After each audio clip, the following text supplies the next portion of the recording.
हरे कृष्ण। तो हम लोग प्रार्थना करेंगे, फिर क्लास को स्टार्ट करेंगे। ओम अज्ञानतिमिरन्धस्य ज्ञानाञ्जनशलाकया चक्षुरुन्मिलितं तस्मै श्रीगुरवे नमः। श्रीचैतन्यमनोभीष्टं स्थापितं येन भूतले स्वयं रूपा कदा मह्यं ददाति स्वपदान्तिकम्। वन्देऽहं श्रीगुरो सीतापदकमलं श्रीगुणवैष्णवं च श्रीरूपं साग्रजातं साग्रजातं तं सजीवं साद्वैतं सावधूतं परिणश्यन्तं कृष्णचैतन्यदेव श्रीराधा कृष्णपादां सवन्दिता श्रीविशाखावितांश्च हे कृष्ण करुणा सिन्धु दीनबन्धो जगत्पते गोपेश गोपीकान्त राधाकान्त नमस्तुते तप्त कांचन गौरांगे राधा वृंदावनेश्वरी विश्वानुसुते देवी ब्रह्माणि हरिप्रिय वाञ्छाकल्पतो भिक्षा कृपा सिन्धु भूयश्च पतितानां पावनेभ्यो वैष्णवेभ्यो नमः। जय श्री कृष्ण चैतन्य प्रभु नित्यानंद श्री अद्वैत गदाधरा शिवासादि गौर भक्तवृंद। हरे कृष्णा कृष्ण कृष्ण हरे हरे हरे राम राम राम हरे हरे। हरे कृष्णा। भगवद गीता की जय, श्रील प्रभुपाद की जय। तो हम इस अध्याय में जो दूसरा अध्याय है, हम लोग दूसरे अध्याय में पढ़ रहे हैं क्या, भगवान अर्जुन को युद्ध करने और ना करने, अपने कर्तव्य को पालन करने या ना करने के बारे में वो बता रहे हैं कि अगर इस कर्तव्य को तुम पालन नहीं करोगे और अपने धर्म के पालन नहीं करोगे तो तुम्हारा क्या होगा। तो जो पिछला जो श्लोक है 11वां से 31वां से 38वां जो श्लोक है, भगवान उसी के बारे में चर्चा कर रहे हैं। तो आज का जो श्लोक है बहुत बहुत इंपॉर्टेंट है, बहुत बहुत जरूरी है हमारे लाइफ में। हम इसको समझ के हम पढ़ सकते हैं, इसके बारे में हम समझने का प्रयास करेंगे। पहले क्या करते हैं, श्लोक को पढ़ते हैं, उसके बाद हम आगे के इसमें जाएंगे।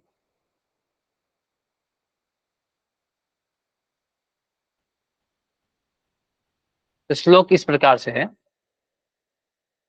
दूसरा अध्याय 38वां श्लोक। सुख दुखे समय कृत्वा लाभो लाभो जया जयो तथो उद्धाय उजस्व नेवं पापमं आवाप्स्यसि। सम दुखे समय कृत्वा लाभ लाभो जया जयो तथो युद्धाय उजस्व नेवं पापम वाप्स्यसि। तो इस श्लोक में भगवान बोल रहे हैं, तुम सुख या दुख, हानि या लाभ, विजय या पराजय का विचार किए बिना युद्ध के लिए युद्ध करो। ऐसा करने पे तुम्हें कोई पाप नहीं लगेगा। भगवान क्या बोल रहे हैं जिनको कि तुम युद्ध करो, तुमको कोई पाप नहीं लगेगा।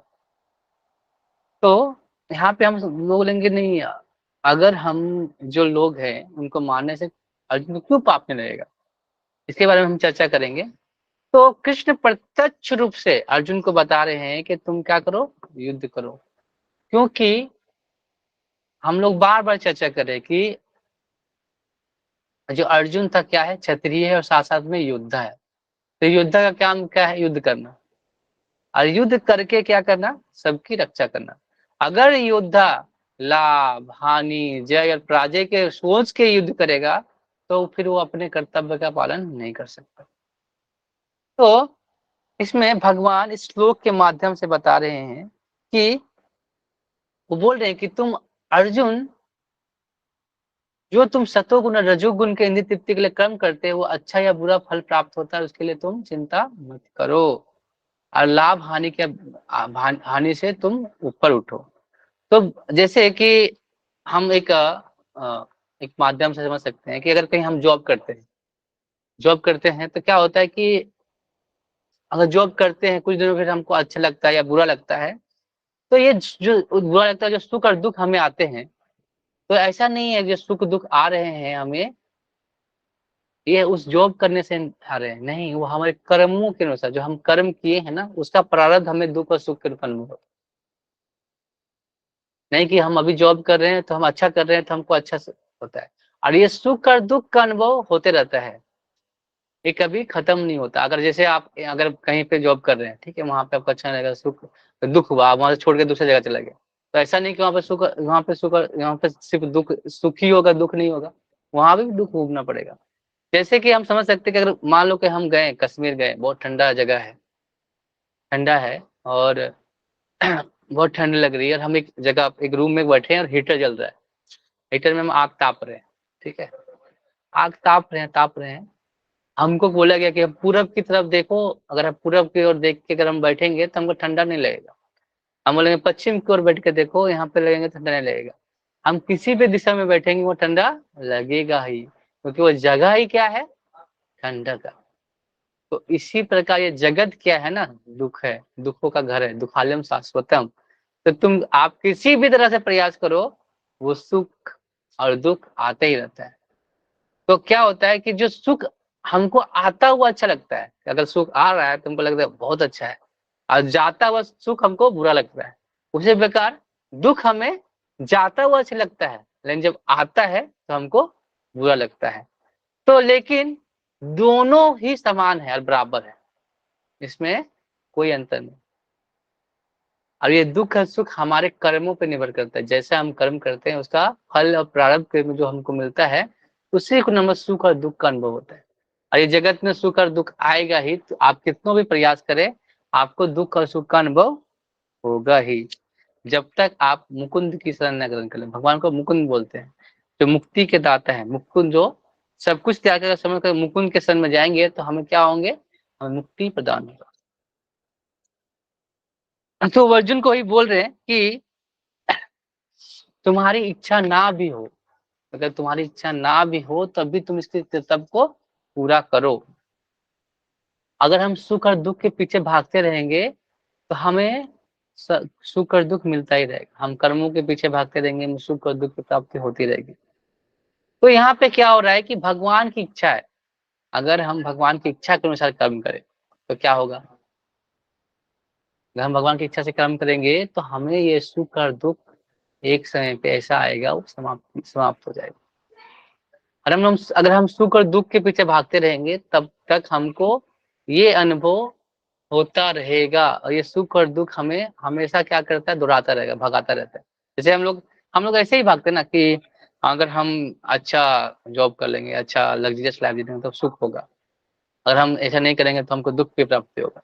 तो ऐसे ही चलता रहा तो हम क्या है, हम भागते रहेंगे, जीवन भागते रहेंगे, और कभी भी हम सुखी नहीं हो पाएंगे। चाहे आप हजारों जन्म ले लो, करोड़ों जन्म ले लो, लेकिन आप जब तक अपने काम और सकाम को और निष्काम कर्म को त्याग के सिर्फ क्या करना है, आप कर्म भगवान की सेवा में सारा चीज लगाना है, निष्काम कर्म करेंगे तब तक हम भगवान को प्राप्त नहीं कर सकते, निष्काम कर्म हमको करना पड़ेगा।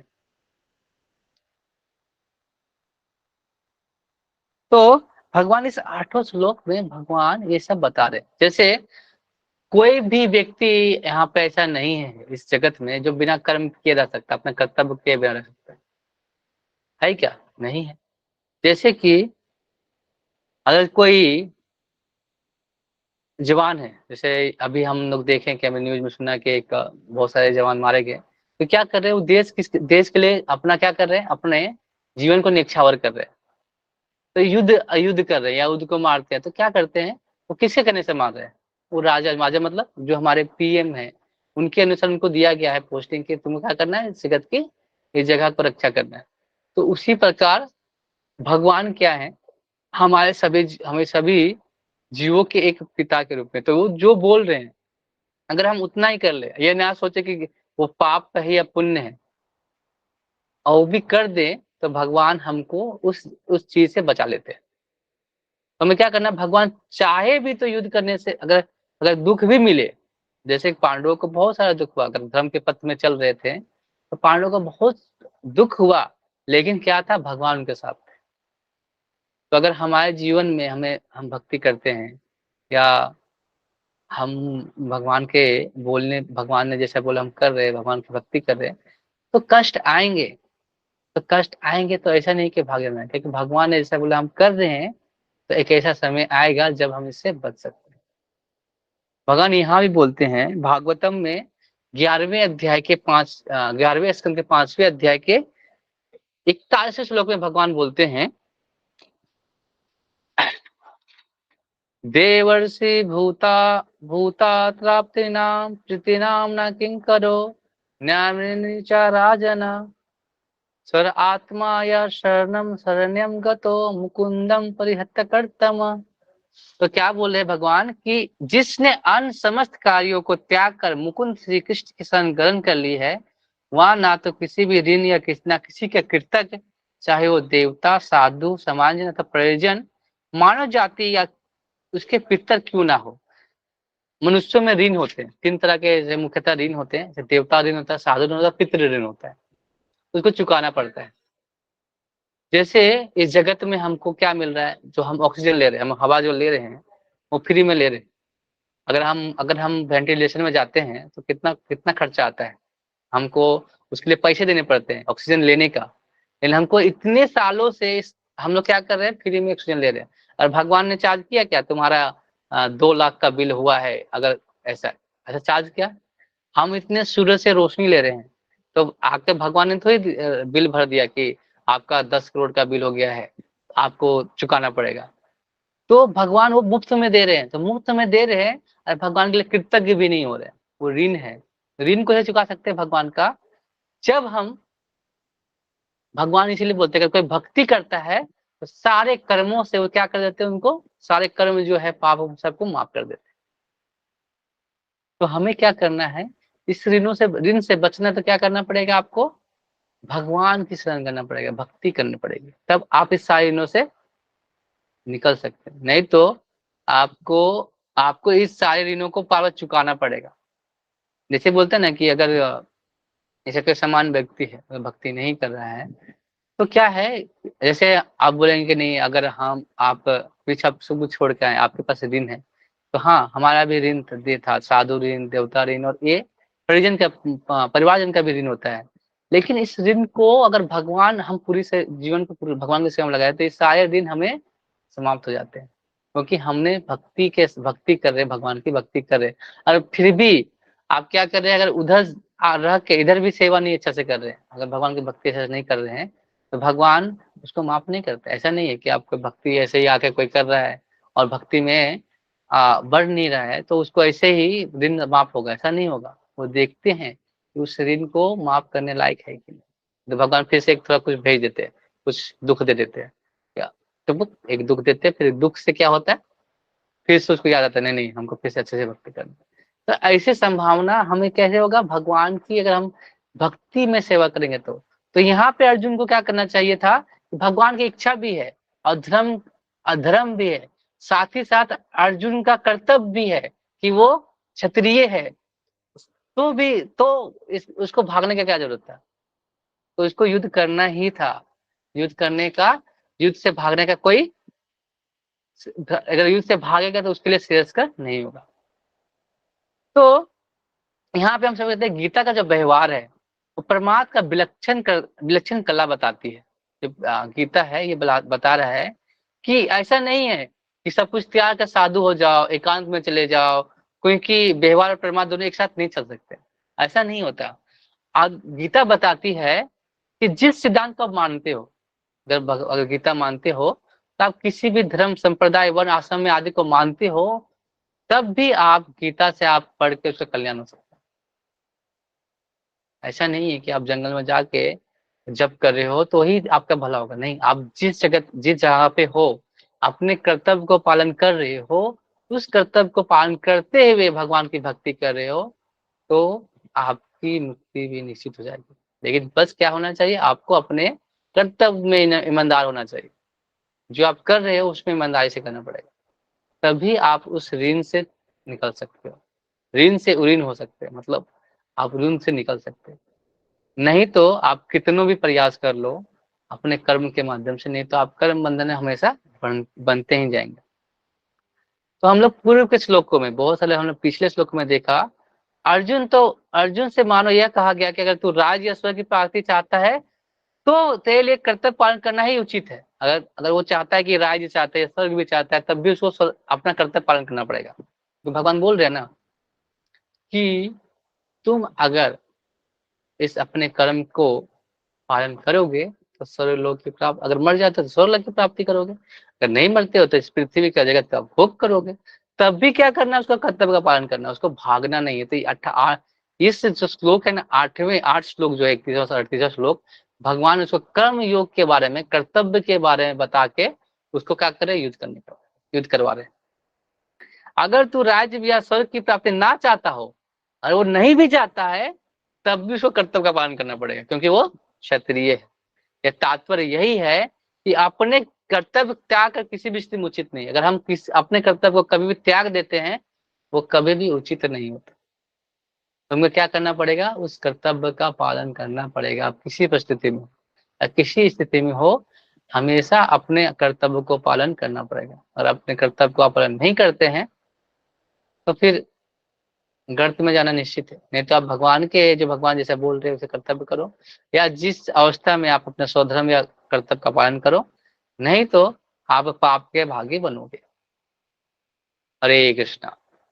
तो अर्जुन को कृष्ण यही समझाने का प्रयास कर रहे हैं कि इस युद्ध को लड़ो, क्या कि ये तरह धर्म का भी युद्ध है, कर्तव्य का युद्ध है, और मेरी भी इच्छा है कि ये इस युद्ध को करो। और तुम योद्धा हो तो तेरा कर्तव्य बनता है कि युद्ध करो, नहीं तो तुम पाप के भागी बनो।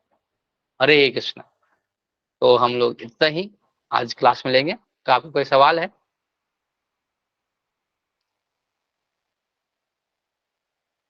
हरे कृष्णा। कर्ण प्रिया माता जी, हरे कृष्णा। नहीं, अनु, नहीं है। कोई सवाल?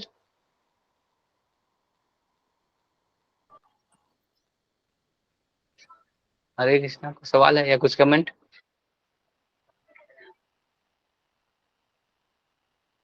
ओके। तो एक बार आप माइक ऑन करके हरे कृष्णा महामंत्र बोलते हैं तो साथ में बोल सकते हैं। हरे कृष्णा कृष्ण कृष्ण हरे हरे, हरे राम राम राम हरे हरे। श्रीमद् भगवद गीता की जय। श्रील प्रभुपाद की जय। जय। सम्यक भक्त बिंद की जय। हरे कृष्ण। बहुत बहुत धन्यवाद क्लास में आने के लिए। श्रील प्रभुपाद।